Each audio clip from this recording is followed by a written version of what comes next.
नमस्कार, बहुत बहुत स्वागत है आपका। शाम के 5 बज गए, वक्त हो चुका है आपके पसंदीदा पॉलिटिकल शो सत्ता के महासंग्राम का। सत्ता के महासंग्राम में हम बात तो आज होगी महाराष्ट्र में हुए बहुमत के साथ सरकार बनी है महायुति की नई सरकार, और विधानसभा का स्पेशल सत्र भी शुरू हो चुका है। कल सत्र का पहला दिन था, क्या कुछ बड़ी खबरें रही हमने आपको दिखाया, लेकिन आज सत्र का दूसरा दिन था।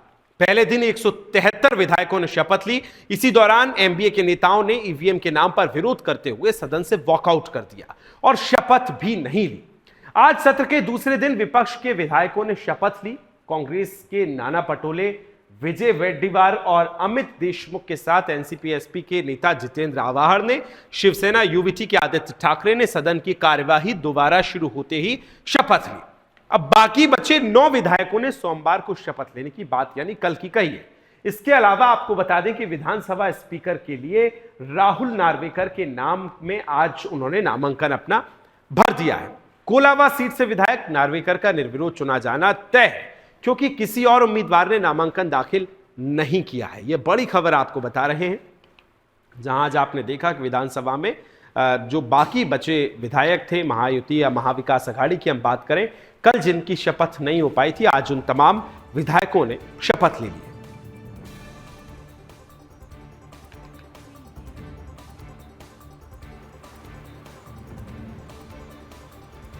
तो वहीं कल अब बात की जाए तो सदन में एमबीए के नेताओं ने वॉकआउट पर एनसीपी नेता छगन भुजबल ने कटाक्ष किया और कहा कि अगर उनको विधानसभा के कामकाज में हिस्सा लेना है तो शपथ लेनी ही होगी, और अगर बहिष्कार तो एक दिन के लिए ही था, कल की बजाय उन्होंने आज शपथ ले ही ली। उन्होंने क्या कुछ कहा, आइए वो भी सुनवाते हैं आपको।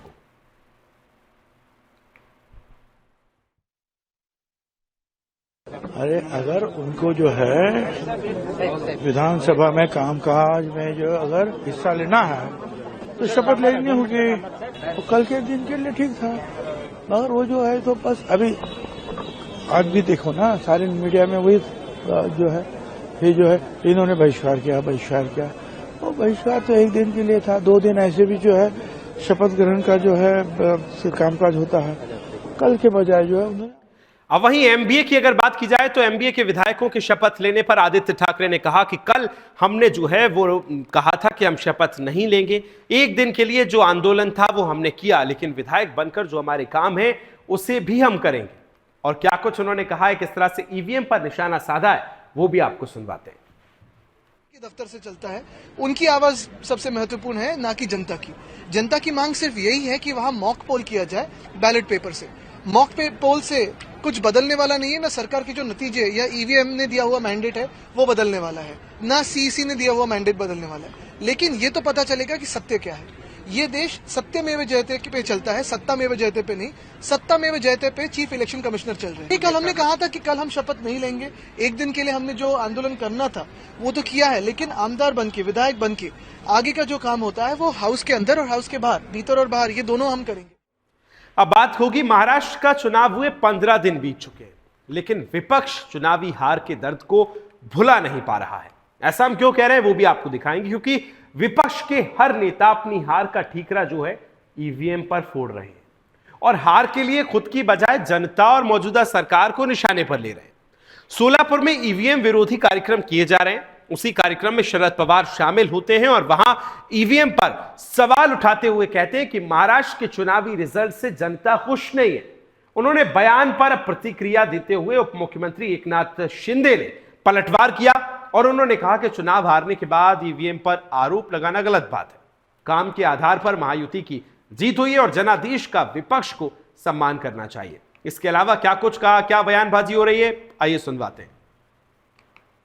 अभी झारखंड में चुनाव हुआ, प्रियंका गांधी जी का चुनाव हुआ, कई लोगों का चुनाव हुआ, ये इधर का नांदेड़ बाई इलेक्शन का चुनाव हो गया, उसमें भी कांग्रेस की जीत हुई है।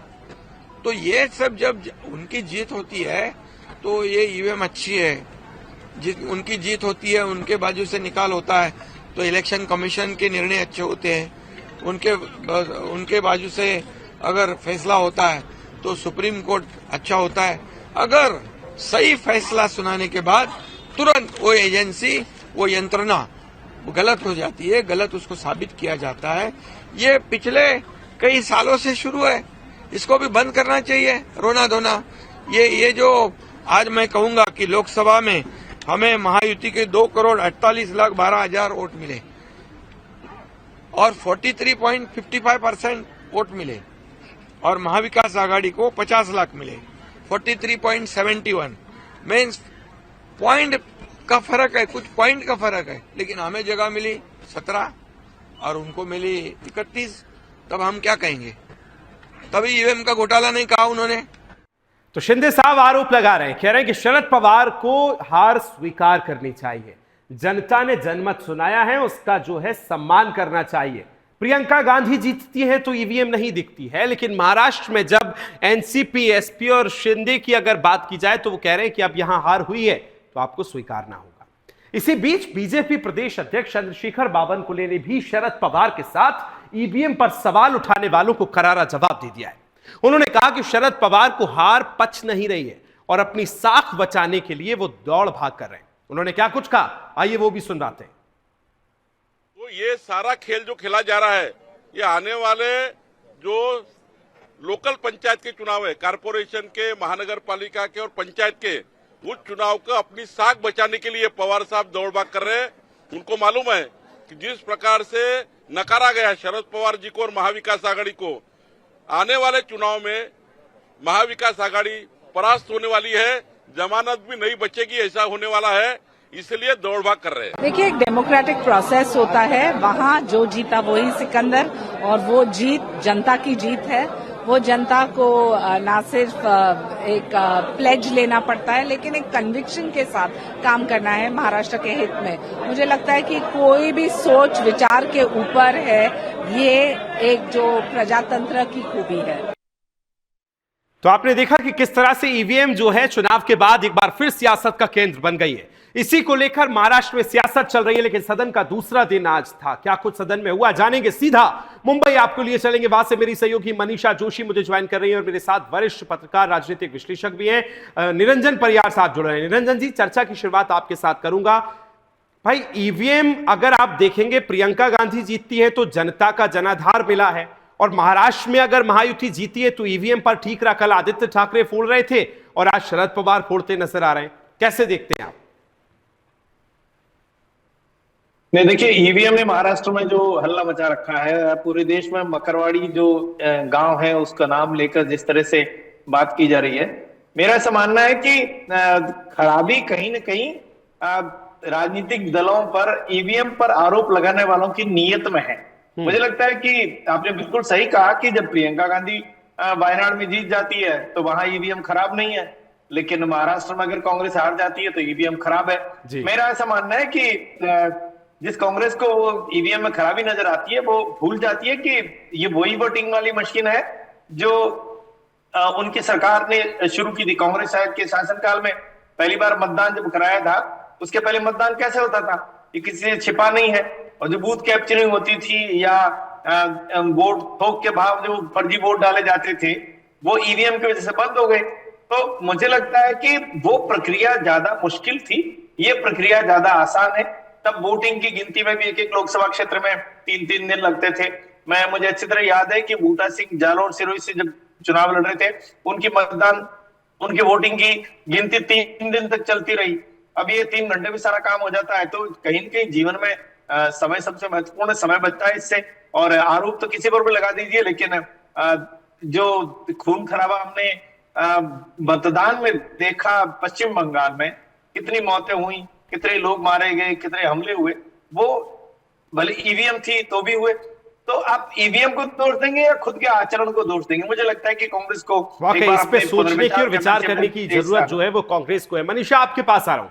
आज दिन भर की हलचल बताइए जरा। महाराष्ट्र में आज सदन का दूसरा दिन था, उन तमाम विधायकों ने आज खबर यह कि शपथ ले ली है जो कल तक विरोध करते नजर आ रहे थे। क्या कुछ बड़ा हुआ है मनीषा? जी बिल्कुल, आपको बता दें कि विधानसभा का जो विशेष सत्र है वो 3 दिनों के लिए चल रहा है। कल जी। पहला दिन था और आज जो है दूसरा दिन है। इसी के साथ ही कल जो है 173 नवनिर्वाचित विधायकों ने जो है शपथ ली थी और आज जो है बचे हुए 115 विधायक है, उनमें से कुछ विधायकों ने आज शपथ ली है।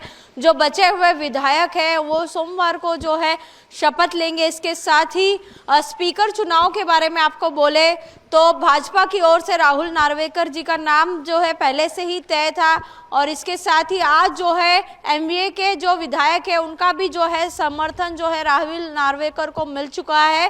तो इसके साथ ही जो है कल जो है घोषणा हो जाएगी अध्यक्ष पद की।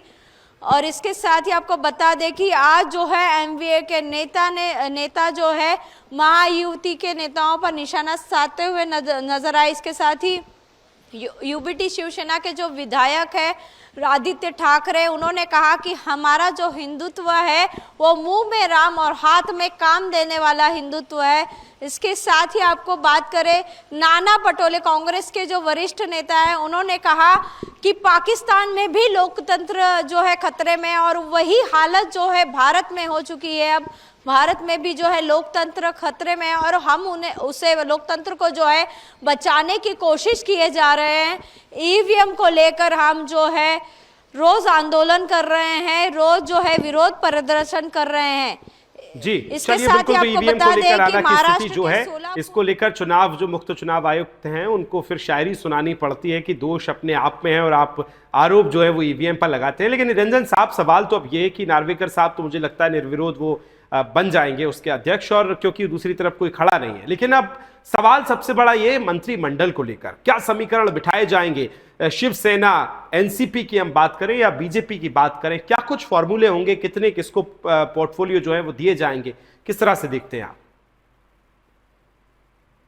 देखिए, पोर्टफोलियो तो ऑलरेडी डिसाइडेड है कि जिसकी जितनी हिस्सेदारी उसकी उतनी भागीदारी, और ये दोनों ही जो सहयोगी पार्टियां हैं वो इस पर सहमत है कि कोई अभी ये डिमांड करने की हालत में नहीं है। उनके साफ साफ है कि उनको जितने उनके विधायक उसी अनुपात में उनकी 15% की जो हिस्सेदारी होती है मंत्रिमंडल में उसी हिसाब से मिलेगी।